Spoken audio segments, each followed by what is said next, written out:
আসসালামু আলাইকুম ওয়া রাহমাতুল্লাহ। আলহামদুলিল্লাহ ওয়াহদা ওয়াসসালাতু ওয়াসসালামু আলা মান লা নাবিয়্যা বা'দা। আমি আব্দুল্লাহ বিন আব্দুর রাজ্জাক। প্রায় ৩ কোটি ৩.৫ কোটি যে জনগণ আছে তাদেরই একজন প্রতিনিধি বলতে পারেন। তো এই মোটামুটি সংক্ষিপ্ত পরিচয়। আমার কথা হচ্ছে আজকে যে বিষয়টি নিয়ে এখানে আমরা আলোচনায় বসেছি, এটির যদি আমরা মূলে হাত না দিই, আসল জায়গায় যদি হাত না দিই তাহলে এটিকে সমাধান করা সম্ভব নয়। বাংলাদেশে যে সকল ধর্মের মধ্যে সম্প্রীতি বিরাজ করে তার সবচেয়ে বড় উদাহরণ হচ্ছে সাইফুল ইসলাম আলিফ হত্যার পরও বাংলাদেশে কোথাও কোনো প্রকার দুর্ঘটনা সংঘটিত হয়নি এবং সকল আলেম ওলামা নিজ নিজ জায়গা থেকে, আমি আমার জায়গা থেকে, সকল জ্ঞানীগুণী আলেম ওলামা নিজ নিজ জায়গা থেকে ফেসবুকে বক্তব্যে সবাইকে শান্ত থাকার আহ্বান করেছে। সুতরাং আমাদের দেশে সাম্প্রদায়িক সম্প্রীতি আছে, কথা শতভাগ সত্য। তারপরও আমাদেরকে বসতে হচ্ছে কেন? ওই জায়গায় আমাদের হাত দিতে হবে। আমরা আসলে ভূ রাজনৈতিক আন্তর্জাতিক রাজনীতির শিকারে পরিণত হয়েছি। এই জায়গায় যদি আমরা সমাধান করতে চাই তাহলে আমাদেরকে লক্ষ্য রাখতে হবে বড়। লক্ষ্য বড় রাখলে স্যার আপনার জন্য এটি সমাধান করা সুবিধা হবে। সেই বড় লক্ষ্যটি হচ্ছে প্রকৃত অর্থে আমাদের পার্শ্ববর্তী দেশে সংখ্যালঘুরা নির্যাতিত। পৃথিবীর ইতিহাসে কোথাও এখন পর্যন্ত কোনো ইবাদতখানা এভাবে ভাঙ্গা হয়নি যেভাবে আগামী 6 নভেম্বর শুক্রবারের দিন বাবরি মসজিদ আজ থেকে 50 বছর পূর্বে ভাঙ্গা হয়েছে। পুলিশ হেফাজতে যেভাবে মুসলিমদের হত্যা করা হয়েছে, মুসলিম এমপিকে, রানিং এমপিকে, এভাবে কোথাও হয়নি। এরকম আরও অসংখ্য ঘটনা আছে যেটা আমাদের পার্শ্ববর্তী দেশে প্রকৃত অর্থে সংখ্যালঘুরা নির্যাতিত। আমাদের দায়িত্ব মানুষ হিসেবে এবং তাদের পার্শ্ববর্তী দেশ হিসেবে, এবং 47-এ আমরা যে ওয়াদা দিয়ে এই দেশটাকে স্বাধীন করেছিলাম সেই ওয়াদা রক্ষার্থে আমাদের দায়িত্ব হচ্ছে আমাদের পার্শ্ববর্তী দেশের সংখ্যালঘু নির্যাতনের প্রতিবাদে আমাদেরকে আওয়াজ উঠানো। আমাদের দেশে কোনো সংখ্যালঘু নির্যাতন নাই, কিন্তু আমাদেরকে আওয়াজ উঠাতে হবে আমাদের পার্শ্ববর্তী দেশে যে সংখ্যালঘু নির্যাতন হচ্ছে সেটি নিয়ে। এই জন্য আমি আহ্বান জানাবো আমাদের মাননীয় প্রধান উপদেষ্টার প্রতি যে তিনি যেন এই বিষয়টির প্রতি দৃষ্টি দেন এবং সবাই আপনার সাথে আছে। গতকাল রাজনৈতিক দলগুলোকে দেখেছেন, আজকে ধর্মীয় নেতাদের দেখছেন, সকলেই আপনার সাথে আছে এবং আপনার হাতকে মজবুত করার জন্য দেশে যে জাতিগত ঐক্য তৈরি হয়েছে এটিকে আপনি সাহস হিসেবে ধরে নিন। ধরে নিয়ে আপনি আমাদের দেশের স্বাধীনতা এবং সার্বভৌমত্ব রক্ষার জন্য আন্তর্জাতিক জগতে ফাইট করেন এবং আমাদের যে বন্ধু রাষ্ট্রগুলো আছে সার্ককে শক্তিশালী করে, আমাদের বন্ধু রাষ্ট্রকে শক্তিশালী করে, যারা পাল্টা আমাদের উপর মিথ্যা অপবাদ দিয়ে আমাদেরকে ছোট করতে চাচ্ছে তাদের সামনে আমাদের দেশের এই সাহস এবং সম্প্রীতিকে আপনি তুলে ধরুন। ধন্যবাদ। এতটুকুই আমি আপনার কাছে দাবি জানাবো। Thank you. বর্তমান সরকারের উদ্দেশ্যে আমাদের শুধু একটি দাবি, সংক্ষিপ্ত একটি দাবি, সেটি হচ্ছে আপনারা রাষ্ট্র সংস্কারের নামে যেটি করছেন করেন, রাষ্ট্রের কল্যাণের জন্য যা ভালো মনে করবেন করেন, কিন্তু রাষ্ট্রের সংবিধানে যেন ইসলাম বিরোধী কোনো কিছু স্থান না পায়। সেকুলারিজমের নামে, ধর্মনিরপেক্ষ মতবাদের নামে বাংলাদেশের মুসলমানদের ইসলামিত্বকে ধ্বংস করার চেষ্টা করা যাবে না। বাংলাদেশের স্বাধীনতার একমাত্র রক্ষা কবচ হচ্ছে ইসলাম। অতএব রাষ্ট্রের মূল পলিসির মধ্যে অন্তর্ভুক্ত করতে হবে, সংবিধানের মূল পলিসির মধ্যে অন্তর্ভুক্ত করতে হবে যে ইসলাম বিরোধী কোনো কিছু এই সংবিধানে এবং এই রাষ্ট্রে বাস্তবায়ন হবে না। দ্বিতীয়ত, যে সমস্ত মুসলমানেরা চায় যে তারা শরিয়া অনুযায়ী ফাইসালা নিবে তাদের জন্য আলাদা শরিয়া কোর্ট স্থাপনের সুযোগ দিতে হবে। যারা চাইবে সেকুলার সিস্টেমে ফায়সালা নিবে, কিন্তু যে সমস্ত মুসলমান চাইবে শরিয়া অনুযায়ী ফায়সালা নিবে তাদের জন্য আলাদা শরিয়া কোর্টের ব্যবস্থা রাখতে হবে। আমাদের দেশে রাজনীতি মানে গণতন্ত্র, অথবা অন্য দেশে রাজনীতি মানে সমাজতন্ত্র, অন্য কোথাও রাজনীতি মানে আরো অনেক কিছু dot dot dot dot dot. তো ইসলাম আসলে কিভাবে রাষ্ট্র ক্ষমতাকে দেখতে চায়, ইসলাম কিভাবে রাষ্ট্র ক্ষমতায় যেতে পারে, এই বিষয়ের ধারণা এখন আপনি যতটা মনোযোগ দিয়ে শুনতে পারবেন আর কোনোদিন আর কখনো অতটা মনোযোগ দিয়ে শুনতেও পারবেন না, বুঝতেও পারবেন না। তো ইসলামের রাজনৈতিক ধ্যান ধারণা বা রাষ্ট্র ব্যবস্থার একমাত্র নাম হচ্ছে খেলাফা। কি বলেন তো? খেলাফা, খেলাফতি রাষ্ট্র ব্যবস্থা। খেলাফা যেন প্রতিষ্ঠা না হয় তার জন্যই গণতন্ত্র তৈরি করা হয়েছে। খেলাফা যেন প্রতিষ্ঠিত না হয় তার জন্যই সমাজতন্ত্র তৈরি করা হয়েছে। খেলাফা যেন প্রতিষ্ঠিত না হয় তার জন্যই ধর্মনিরপেক্ষ মতবাদ প্রতিষ্ঠা করা হয়েছে। খেলাফা যেন প্রতিষ্ঠিত না হয় তার জন্য লিবারালিজম, উদারনৈতিক, সেকুলারিজম ইত্যাদি বিভিন্ন তন্ত্রমন্ত্রের প্রচার এবং প্রসার করা হয়েছে। তাহলে যেই তন্ত্রমন্ত্রের জন্মই হলো ইসলাম যেন ক্ষমতায় না যেতে পারে, সেই জন্য সেই তন্ত্রমন্ত্র দিয়ে কিভাবে ইসলাম প্রতিষ্ঠা হবে? সেটি কি তো তৈরি করা হয়েছে যেন ইসলাম ক্ষমতায় না যেতে পারে। তো তাহলে বলবেন যে আপনারা বক্তব্য দিতে আসলেই এগুলোর বিরোধিতা করেন, তাহলে ইসলাম ক্ষমতায় যাবে কিভাবে? আর এগুলো কেন ভ্রান্ত সেটি আমরা বুঝবো কিভাবে? সম্মানিত উপস্থিতি, আজকের যারা ক্ষমতায় আছে তারা কি গণতান্ত্রিক পদ্ধতিতে নির্বাচিত হয়েছে? একটু কথা বলতে হবে। গণতান্ত্রিক পদ্ধতিতে নির্বাচিত হয়েছে? হয়নি। আজকের ক্ষমতায় আসার জন্য, এই পট পরিবর্তনের জন্য সাধারণ ছাত্র জনতা, গ্রাম থেকে উঠে আসা সাধারণ ধর্মপ্রাণ মুসলমান, তাদের কুরবানি, তাদের জীবন সবচেয়ে বেশি গেছে। যেমন আপনাদের রংপুর বিভাগের আবু সাইদ, তাদের মধ্যে ন্যূনতম দিনের জ্ঞান আছে বলেই রংপুর বিভাগের আবু সাইদের বাবা বলেছে যেন আমার ছেলের কোনো ভাস্কর্য তৈরি না হয়, মূর্তি তৈরি না হয়। এবং আবু সাইদের ফেসবুক পোস্টে গেলে দেখবেন বহু বক্তব্য শায়েখ আব্দুর রাজ্জাক বিন ইউসুফের শেয়ার দেওয়া আছে, এখনো গিয়ে চেক করতে পারেন। এবং আমি আমাদের মাসিক আল ইতিসামের সম্পাদকীয়তেও তুলে ধরেছি নভেম্বর মাসের। তো এই যে হাজার হাজার ছাত্র জনতা, ধর্মপ্রাণ মানুষ জীবন দিল, কিন্তু বর্তমান রাষ্ট্র ক্ষমতায় তাদের কোনো ক্ষমতা দেখতে পান নাই। তাহলে বর্তমান রাষ্ট্র ক্ষমতা কাদের কাছে আছে? এনজিও আলাদের কাছে আছে। এই জন্য কেউ কেউ এই সরকারকে একত্রিত করে নাম দিয়েছে এনজিও গ্রাম সরকার, মানে ব্রাক এনজিও আর গ্রামীণ ব্যাংক, তো এনজিও গ্রাম সরকার। আমি এই সরকারের সমালোচনা করছি না, আপনাকে বুঝাচ্ছি। আপনাকে বুঝতে হবে যে 2000 সাধারণ ছাত্র জনতা প্রাণ দিল, কিন্তু ক্ষমতায় তাদের সিদ্ধান্ত গ্রহণের কোনো জায়গা নাই। ছাত্ররা দাবি করলো আমরা রাষ্ট্রপতি চাই না, একবার ছাত্ররা দাবি করলো আমরা ইসকন নিষিদ্ধ চাই, একবার দাবি করলো অমুককে উপদেষ্টা চাই না, কেমনে উপদেষ্টা হয়ে গেছে জানি না, কোনো কথার ভ্যালু নাই। মানে এখন যারা ছাত্রদের দায়িত্ব পালন করতেছে তাদের কথার কোনো গুরুত্ব নাই, মানে রাষ্ট্রে তাদের স্টেক নাই। তাহলে রাষ্ট্রে স্টেক আছে কাদের? ক্ষমতা কাদের? শক্তিশালী প্রতিষ্ঠান যাদের ছিল। এটা দুনিয়ার অটোমেটিক নিয়ম। যখন ফ্যাসিজম বিদায় নিয়েছে, একটা সরকার চলে গেছে, তখন ওই দেশে যেই প্রতিষ্ঠানগুলো সবচেয়ে শক্তিশালী, ক্ষমতা অটোমেটিক তাদের হাতে চলে যায়। আপনি চাইলেও যাবে, না চাইলেও যাবে। যেমন বাংলাদেশের সবচেয়ে শক্তিশালী প্রতিষ্ঠান হচ্ছে সেনাবাহিনী। তো স্বৈরাচার বিদায়ের পর অটোমেটিক ক্ষমতা কার কাছে যাবে? সেনাবাহিনীর কাছে যাবে। তো এইরকম যাদের মিডিয়া সবচেয়ে শক্তিশালী, প্রথম আলো, ডেইলি স্টার, যারা অর্থনৈতিকভাবে যাদের প্রতিষ্ঠান সবচেয়ে শক্তিশালী, ব্রাক, 12,000 কোটি টাকা বাৎসরিক আয় ব্যয় ব্রাকের।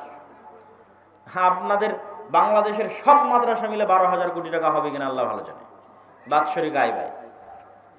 তাহলে যে শক্তিশালী প্রতিষ্ঠান যারা থাকে, অটোমেটিক তাদের কাছে ক্ষমতা চলে যায়।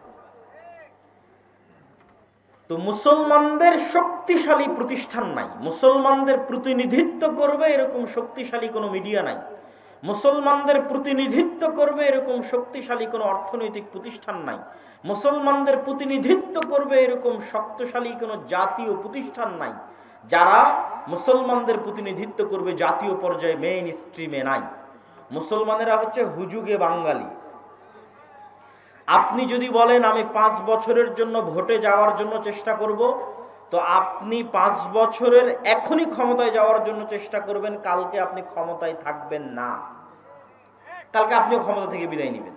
কিন্তু যদি আপনি বলেন যে না, আমি শক্তিশালী প্রতিষ্ঠান তৈরি করব আগামী 50 বছরকে সামনে রেখে, আগামী 100 বছরকে সামনে রেখে, তো এরকম হাজারো শাসক আসবে যাবে, কিন্তু আপনার শক্তিশালী প্রতিষ্ঠানের কারণে ক্ষমতায় আপনার স্টেক চিরস্থায়ী হবে।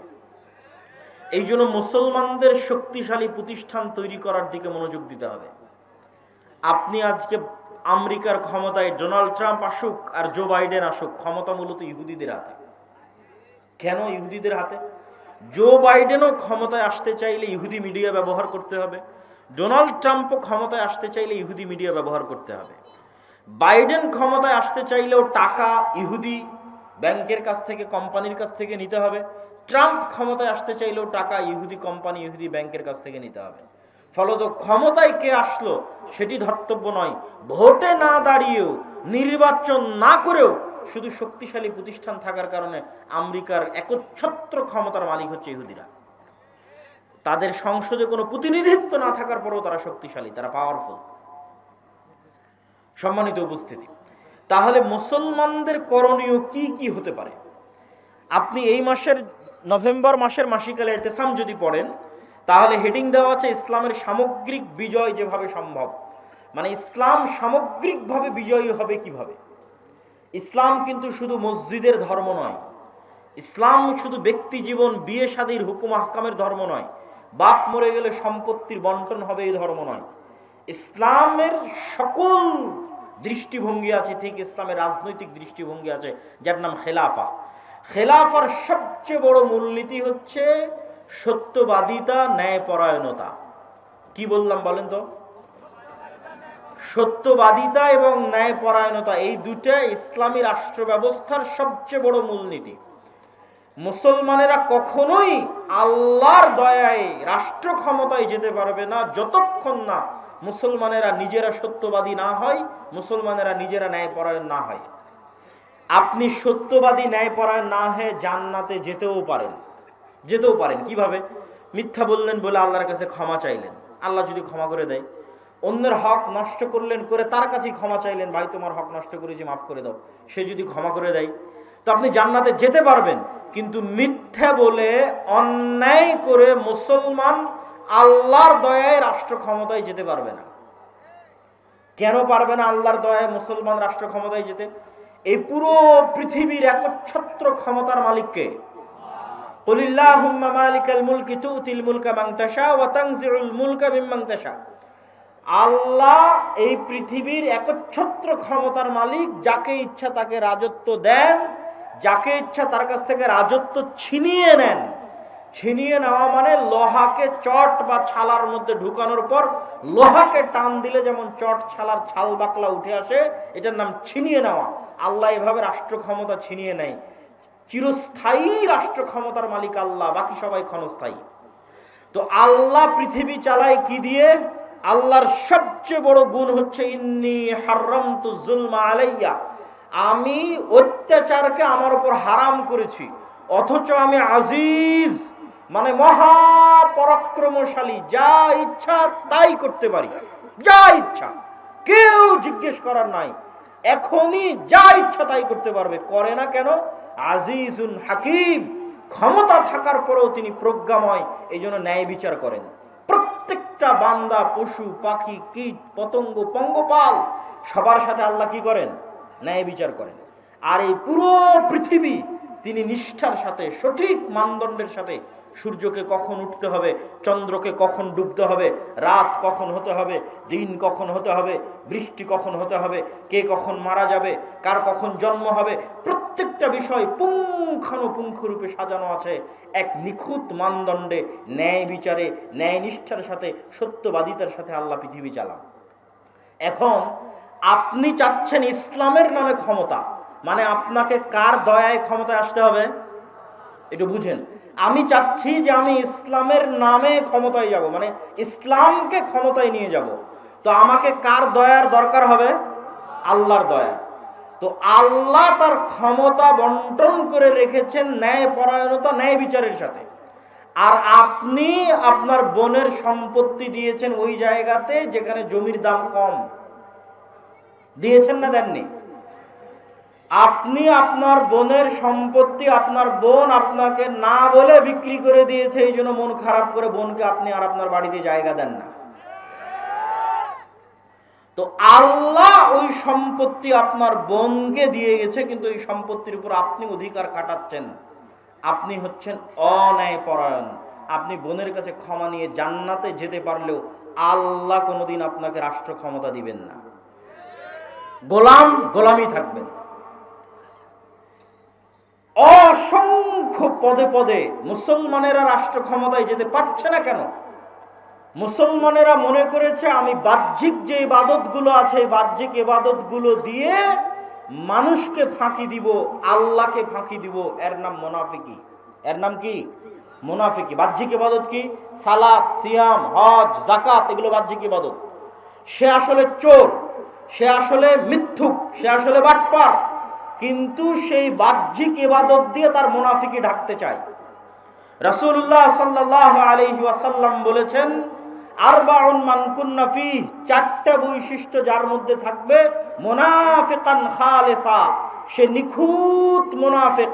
এক, ইযা হাদ্দাসা কাযাবা, কথা বললে মিথ্যা বলে, ওয়া ইযা ওয়া'আদা আখলাফা, ওয়াদা করলে ভঙ্গ করে, ওয়া ইযা তুমিনা খানা, আমানত রাখা হলে খেয়ানত করে।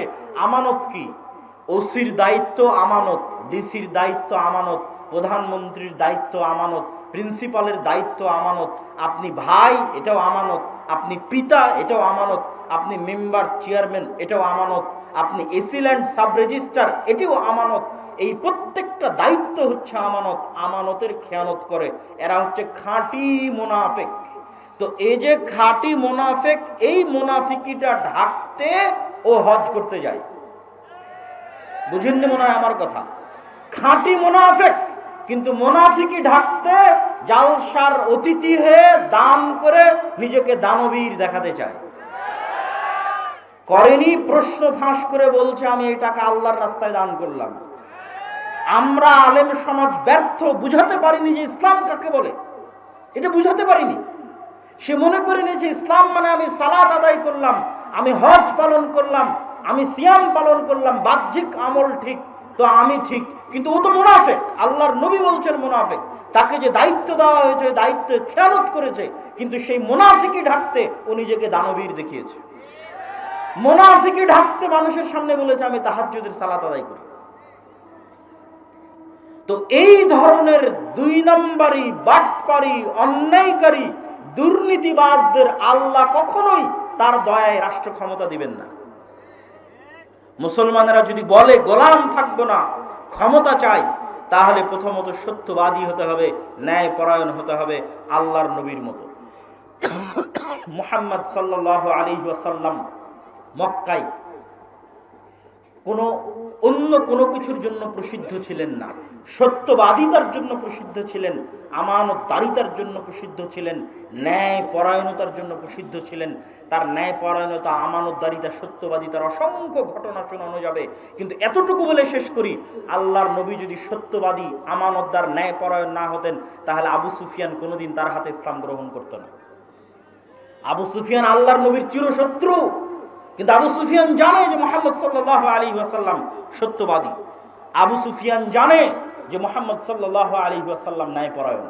সম্মানিত উপস্থিতি, তাহলে মুসলমানেরা যদি চায় রাষ্ট্র ক্ষমতায় যেতে, এক, ব্যক্তিগত জীবনে সত্যবাদী হতে হবে, ন্যায়পরায়ণ হতে হবে।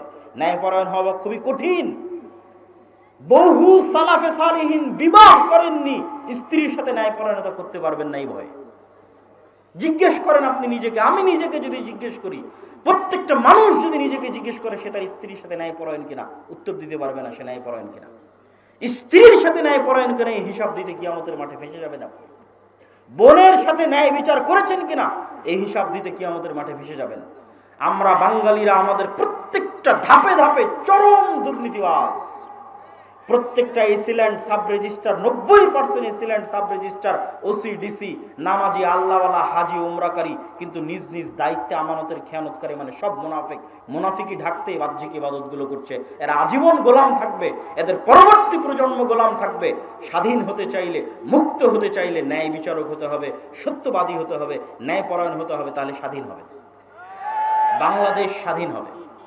3 নাম্বার, ইসলামকে যদি রাষ্ট্র ক্ষমতায় নিয়ে যেতে চান, তাহলে মুসলমানদেরকে তাদের কলোনিয়াল মাইন্ড সেট আপ, 190 বছর ব্রিটিশদের অধীনে আমরা যে গোলামীর জীবন যাপন করেছি, এই কলোনিয়াল মাইন্ড সেট আপ থেকে বের হয়ে এসে আপনাকে কট্টর হতে হবে নিজের দিনের উপর। নিজের দিনের উপর কট্টর হতে কেন বললাম? সারা পৃথিবী তার দিনের উপর কট্টর হচ্ছে, সারা পৃথিবী। আপনি ইহুদিদেরকে দেখেন, তারা তাদের দিনের উপর শতভাগ কট্টর, পৃথিবীর কাউকে পরোয়া করে না, কোনো কম্প্রোমাইজ নাই, তার দিন সে পালন করবে। পাশের ভারতকে দেখেন, হিন্দুত্ববাদী তার নামে, উগ্রবাদী তার নামে 10 বছর থেকে ভারতে ক্ষমতায় আছে। তারা তাদের নিজের দিনের উপর শতভাগ 100% কট্টর, কট্টর ও কঠোর। তারপরও মানুষ তাদেরকে সন্ত্রাসী বলতেছে না, জঙ্গি বলতেছে না। আর মুসলমান শুধু পেয়েছে কম্প্রোমাইজ করা, আর কিছু না। মুসলমান শুধু নিজেকে সাধু দেখাতে চায় পৃথিবীর কাছে, বলে আমি অনেক বড় সেকুলার, আমি অনেক বড় লিবারেল। পৃথিবী বলছে আমি অনেক বড় হিন্দু, পৃথিবী বলছে আমি সবচেয়ে শক্তিশালী ইহুদি, মুসলমান বলছে আমি সেকুলার, আমি লিবারেল, আমি অনেক উদার, আমি অসাম্প্রদায়িক, আমি সেকুলার, আমি ধর্মনিরপেক্ষ, আমি খুব ভালো। অথচ পৃথিবী বলছে আমি শক্তিশালী হিন্দু, আমি কট্টর হিন্দু। পৃথিবী বলছে আমি কট্টর ইহুদি, আর পৃথিবী বলছে আমি কট্টর খ্রিস্টান।